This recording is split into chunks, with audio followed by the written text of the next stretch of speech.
Hey everyone, it's Brandy and I'm back with a new process video for Hip Kit Club, and today I'll be using the October Fall Vibes Kit.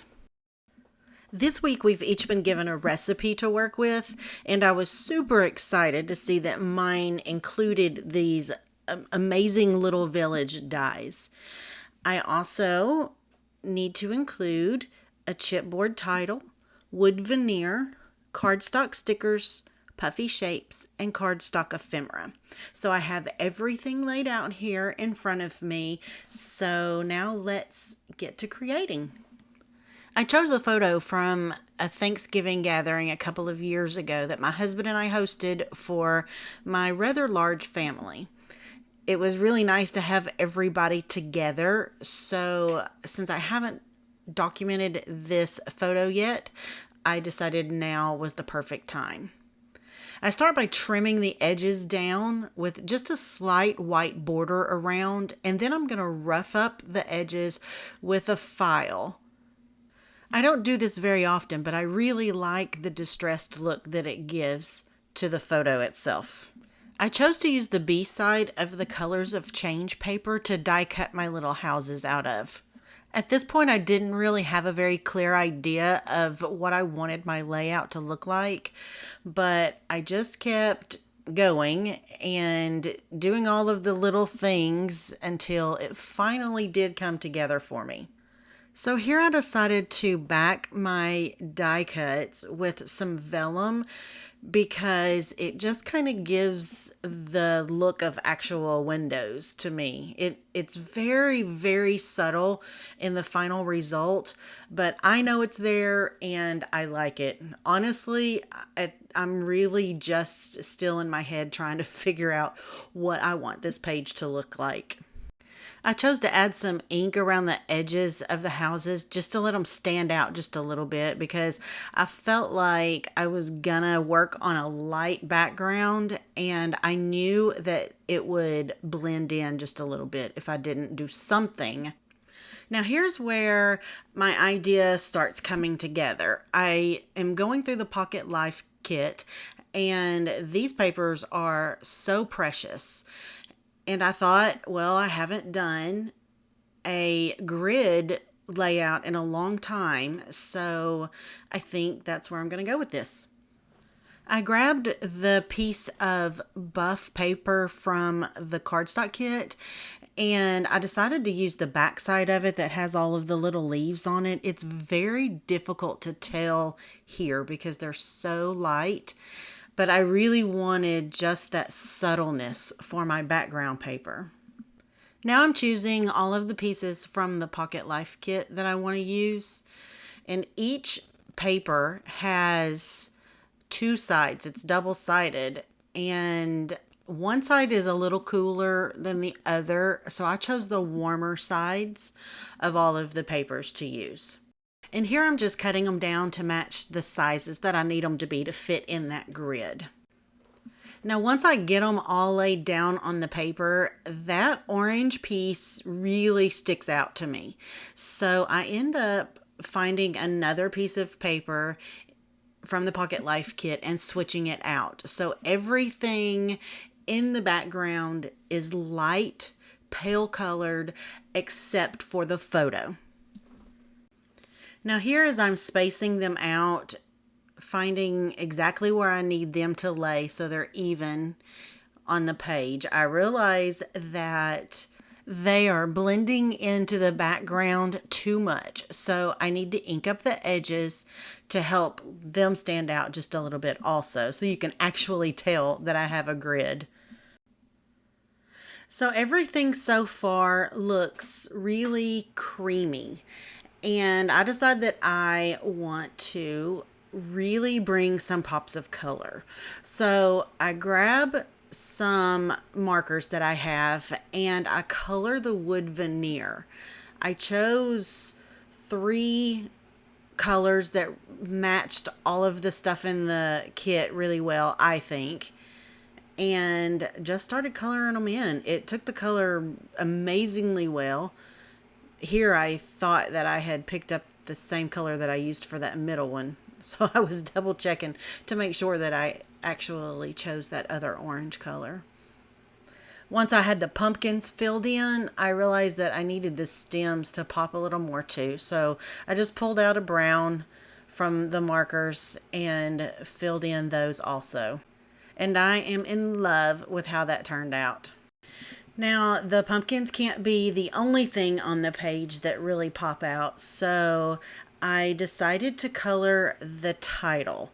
I'm going to start by priming the chipboard title with some tinted gesso. So I just used one of the marker colors and added some gesso to it and smeared it around.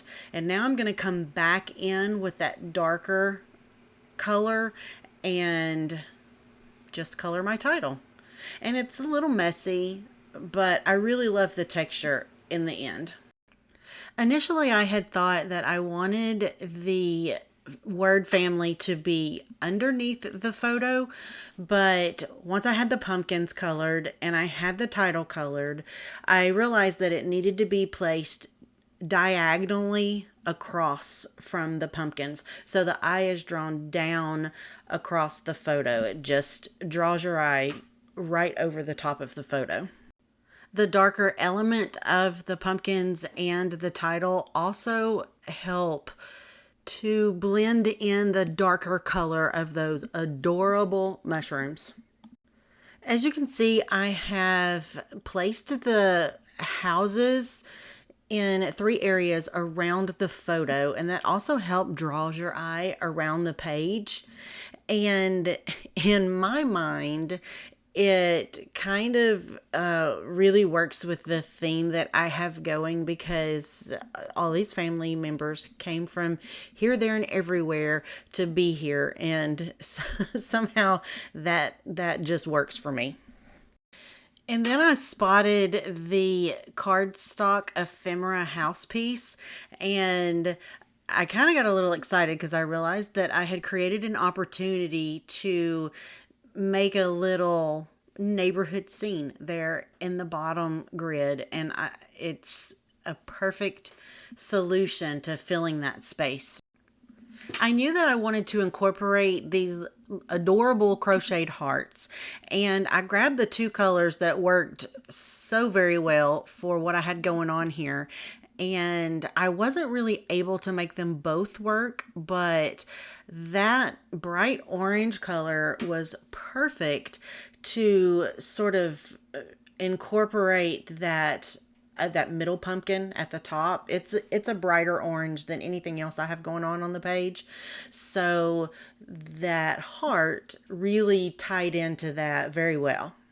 Now I've reached into the cardstock sticker pack to help fill out that little cluster over there by the pumpkins because they can't sit alone.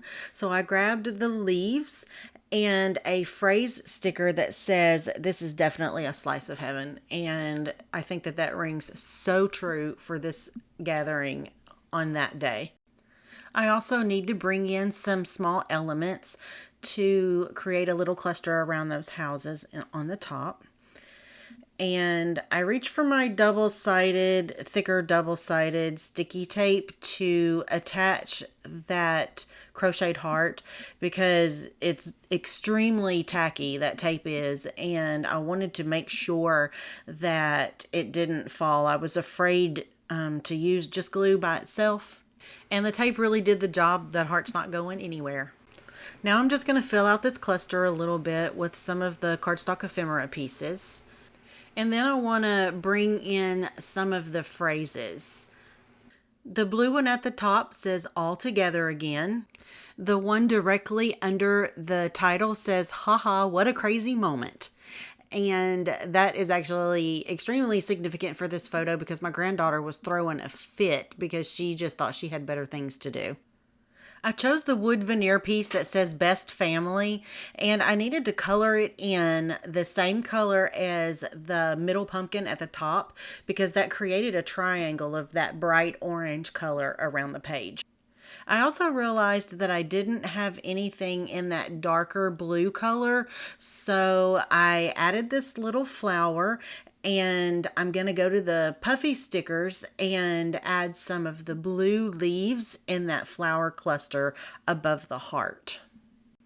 I also had this blue phrase sticker that says Happy Thanksgiving pulled out, so I found a place for it underneath that other phrase sticker under the title. After I did that, I noticed that I had 2 blue linear pieces and I needed a third. So I went back to the puffy stickers and found this phrase sticker that says fall is my favorite color. Here I'm just inking up the edges of the page because I realized that I need some kind of a border, and this just is a very subtle way to add that to the page. Now I'm just going to wrap it up with a little sprinkling of these pearls around my clusters. I want to remind you that when you become a subscriber of Hip Kit Club, you save $5 on your main kit and you receive a 15% discount on additional kits. I really hope you've enjoyed this video. If you have any questions about today's process or the products I've used, please leave me a comment. Also, don't forget to hit the like and subscribe buttons. And be sure to check us out on Facebook and Instagram for tons of inspiration. Thanks again, guys. I hope you'll have a lovely crafty day. Bye-bye.